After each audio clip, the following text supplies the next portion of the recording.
दोस्तों आज की वीडियो में हम बात करेंगे हैचबैक कार्स और एसयूवी कार्स के बारे में। कुछ समय से ऐसा देखने को मिल रहा है जैसे कि हैचबैक कार्स की सेल्स डाउन होती जा रही हैं।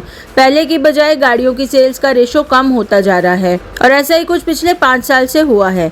उससे पहले हैचबैक गाड़ियों की सेल्स बहुत अच्छी हो रही थी।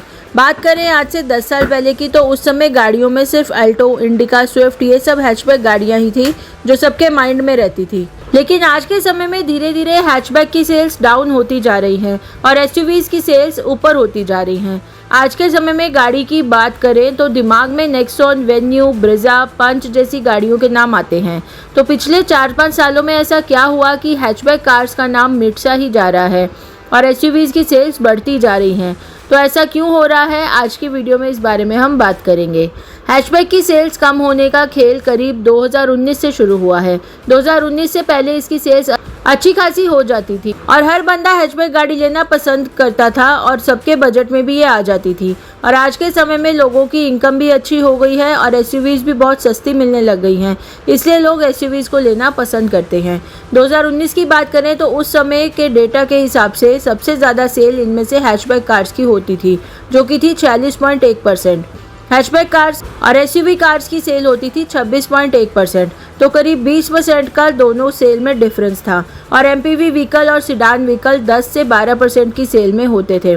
सिडान की सेल्स 15.8% होती थी और एमपीवी की सेल 12% के आसपास होती थी। लेकिन फिर 2020 में कोविड आने के बाद लॉकडाउन हो गया और गाड़ियों की सेल्स घट गई, लेकिन इसमें एसयूवी सेगमेंट थोड़ा ग्रो किया।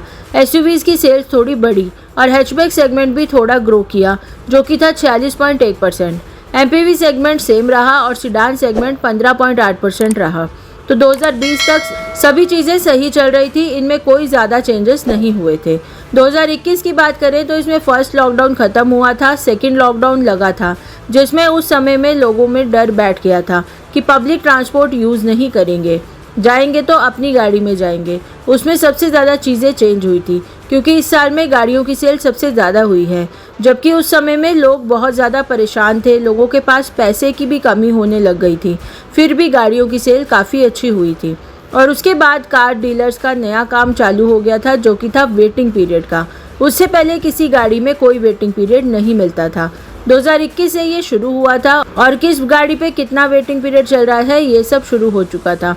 और 2021 में जो कार सेल हुई है वो है 38.2%, यानी कि डायरेक्ट 10% की सेल इनकी बढ़ी थी।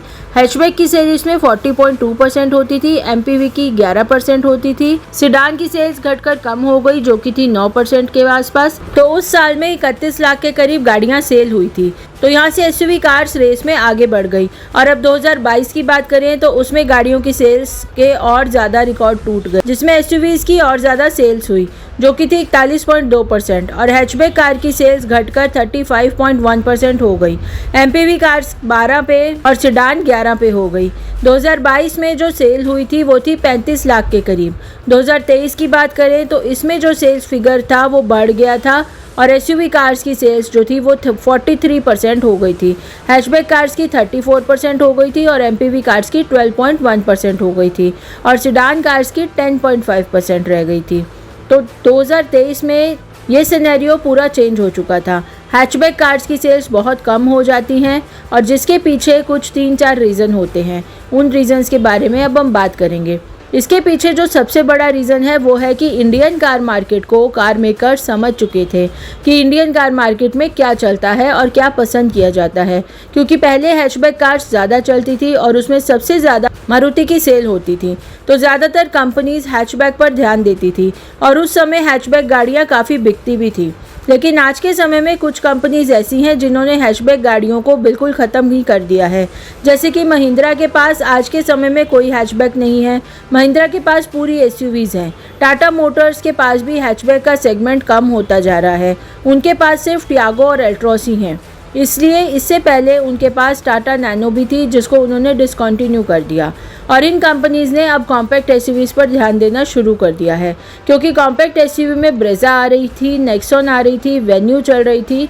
ये कुछ ही कॉम्पैक्ट एसयूवीज़ हैं जो कुछ समय से चल रही हैं और उसके बाद किया सोनेट भी मार्केट में आ रही थी। उन्होंने कॉम्पैक्ट एसयूवी सेगमेंट एक ऐसा सेगमेंट बना दिया जो एसयूवी हैचबैक दोनों का मिक्सचर बन गया और ऐसे ही एसयूवी गाड़ियों की सेल बढ़ती जा रही थी।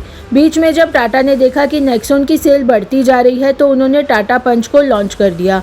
एक्स्टर आ गई, मैग्नाइट आ गई और ऐसी ही गाड़ियाँ आ गई जो कॉम्पैक्ट एसयूवी सेगमेंट में लॉन्च हुई और आज के समय में बहुत अच्छी सेल भी हो रही हैं। और लोगों का माइंडसेट हो गया कि गाड़ी हो तो ऊंची हो, उसका ग्राउंड क्लियरेंस अच्छा होना चाहिए। नीचे की गाड़ी में अब उनको बैठने में मज़ा नहीं आता, जिसके पीछे का एक रीज़न इन्फ्लुएंसर्स भी था। उन्होंने जो अपनी वीडियोस में दिखाया उनके पास बड़ी गाड़ियां हैं जिसको देखकर लोग एसयूवीज लेने का मन बना बैठे, तो उस समय में इस बात ने लोगों को काफ़ी ज़्यादा इन्फ्लुएंस किया। सेकंड रीज़न तो ये हो गया और थर्ड रीज़न ये था कि लोगों को अब सेफ्टी का कंसर्न भी होने लगा। पहले लोग बिना सोचे समझे आसपास से पूछकर कोई भी गाड़ी उठा लेते थे। पहले कोई गाड़ी की सेफ्टी रेटिंग भी नहीं देखता था। ग्लोबल एनकैप आने के बाद पता चला कि गाड़ी की सेफ्टी रेटिंग्स भी होती हैं, उससे भी गाड़ी पर फर्क पड़ता है। लेकिन पहले लोग ऐसी ही गाड़ी ले लेते थे और अब लोगों ने सेफ्टी देखना भी शुरू कर दिया। जब सेफ्टी देखनी शुरू करी तब सामने आया कि मोस्टली हैचबैक कार्स में सेफ्टी फीचर्स बहुत कम मिलते हैं। मींस की हैचबैक कार्स उतनी ज़्यादा सेफ नहीं होती हैं और लोगों को एसयूवी ज़्यादा सेफ लगने लगी क्योंकि उसमें एक तो गाड़ी की हाइट ऊंची हो गई, गाड़ी उनको ज़्यादा सेफ लगने लगी और लोगों का सेफ्टी की तरफ एक माइंडसेट हो गया। इससे पहले लोग इसके बारे में नहीं सोचते थे। उनका सोचना ये था कि जो गाड़ी ठीक है वही लेते हैं। इवन कुछ लोग तो नई गाड़ी लेते समय टेस्ट ड्राइव भी नहीं करते थे। उस समय लोग बजट देखते थे बस और हैचबैक उनके लिए बजट में आती थी। एक रीज़न और है कि कुछ ही लोगों में ये देखने को जो मिलता है जो कि है शो ऑफ का रीज़न, जो कि कुछ लोग शो ऑफ के लिए बड़ी गाड़ी खरीद लेते हैं, एक भौकाल मचाने के लिए कि मेरी गाड़ी सड़क पर निकले तो पीछे से सारे लोग मुड़ मुड़ कर देखें। गाड़ी में मोटे मोटे टायर्स लगवा लेते हैं, एम्बियंट लाइट्स लगवा लेते हैं, मींस की गाड़ी में अतरंगे से मॉडिफिकेशंस करा लेते हैं। हालांकि ये रीज़न बहुत ही कम है, लेकिन कहीं ना कहीं ये भी एक रीज़न है हैचबैक गाड़ियों की सेल्स कम हो जाने का, क्योंकि हैचबैक में लोगों को बैठने का मज़ा नहीं आता, उनको वो गाड़ियाँ छोटी लगती हैं। अब बात करते हैं कि क्या आने वाले समय में हैचबैक गाड़ियाँ बिल्कुल बंद हो जाएंगी। देखा जाए तो वैसे तो ये गाड़ियाँ बंद नहीं होनी चाहिए, क्योंकि अगर सभी लोग बड़ी गाड़ियाँ लेने लग गए तो सिटी में ट्रैफिक से तो बुरा हाल हो ही जाएगा और बड़ी मेट्रो सिटीज़ में तो ट्रैफिक का हाल वैसे ही बेहाल होता है। वैसे ही वहाँ पर पार्किंग की जगह नहीं मिलती, तो ऐसे में सब लोग जब एसयूवीज चलाएंगे तो फिर बड़ी बुरी हालत होने वाली है। रोड पर तो लोग कम और गाड़ियाँ ज़्यादा दिखने लगेंगी। सेकेंड, सिटी ड्राइव में हैचबैक ज़्यादा कामयाब होती है। जो लोग समझ से गाड़ी खरीदते हैं और नीड के हिसाब से खरीदते हैं वो हैचबैक गाड़ी ही खरीदते हैं, जैसे कि अल्टो, क्विड। इसलिए हैचबैक गाड़ियां बंद तो नहीं होंगी, क्योंकि हैचबैक गाड़ियों का काम डिफरेंट होता है। वो ज़्यादा लंबे हाईवे के लिए नहीं बनी होती हैं, पर वो सिटी के लिए सबसे बेस्ट गाड़ियाँ होती हैं। इसलिए आने वाले समय में गाड़ियाँ बंद तो नहीं होंगी, लेकिन हो सकता है कि आने वाले समय में इनकी सेल्स और भी ज़्यादा कम हो जाए, क्योंकि एसयूवी गाड़ियाँ सस्ते दामों में बिकने लग गई हैं। तो ऐसे में लोगों को लगता है कि छोटी गाड़ी लेने से बेहतर है कि ऊंची गाड़ी लें। ऊंची गाड़ी में सेफ्टी भी आएगी और ग्राउंड क्लियरेंस भी अच्छा मिलेगा और ऊंची गाड़ी में बैठने में भी अच्छा फील होगा। वेल, आपका इसके बारे में क्या कहना है कमेंट में हमें ज़रूर बताना। वीडियो आपको पसंद आई तो वीडियो को लाइक ज़रूर करना और चैनल को सब्सक्राइब करना।